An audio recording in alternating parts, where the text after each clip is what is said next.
Salom hammaga. Men o'z Minecraft bilaman. Yaxshirab o'rnashib oling. Qani bo'lmasam boshlaydik. Bugun biz O'zbekistondagi eng mashhur youtuberlar bilan Mafia o'yinini o'ynaymiz.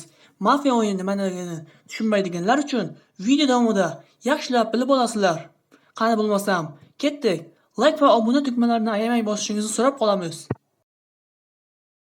Endigi navbatni youtuberlarni birma-bir tanishtirishga beramiz. Birinchi youtuber bu Artifak edi. Assalomu alaykum. Sizlar bilan Artifak. Uchun ham sizdan hoziroq kanalga obuna bo'lib, videoga like qo'yishni so'ramoqchiman. Artifak esa o'zining xonasiga kirib ketdi. Keyingi ishtirokchi Reker. Hello YouTube ahli do'stlar, sizlar bilan birga man Reker bolalar. Videoyimizga xush kelibsizlar. Qaraysizlar, bolalar charchamayapsizlarmi? Va shu payt Reker ham o'zining xonasiga kirib ketdi. Navbat keyingi ishtirokchiga, ya'ni hamma tanigan qishloqiga. Men baxtiyorman, men xursandman, men baxtliman. Ana salomlashib qo'yinglar chamakiylar bilan.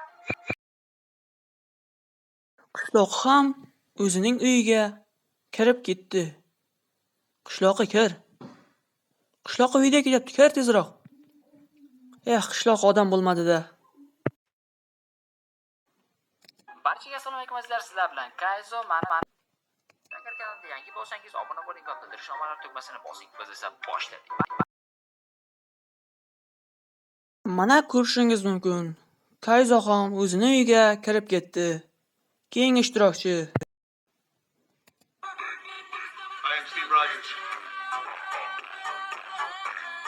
ko'rib turganingizdek, keyingi ishtirokchi bu Kapitan Amerika. To'g'ri, u o'zbek emas, ammo mayli, uni ham videomizga olishga harakat qildik. Xo'sh, keyingi ishtirokchi o'zimman, ya'ni o'z Minecraft. To'g'risini aytaman, men oddiy aholiman. Shuning uchun mendan shubha qilmasangiz bo'ladi va o'yin boshlandi. Tunda mafiya chiqdi va kimdirni o'ldirishga qaror qildi.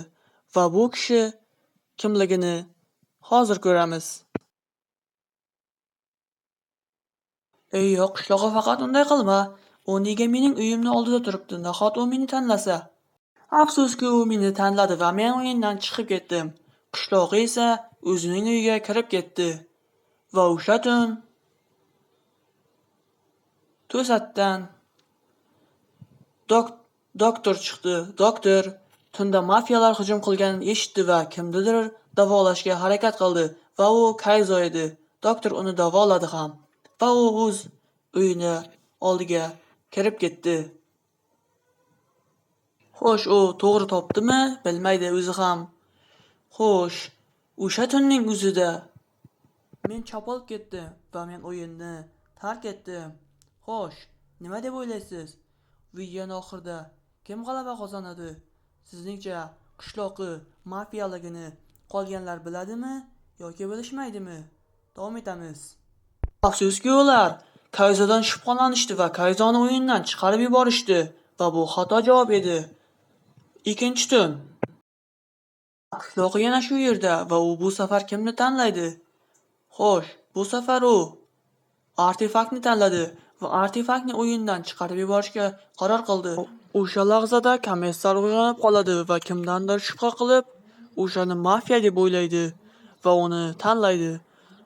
Komissar esa o'zining uyiga kirib ketadi. Tong. Artifak vafot etdi.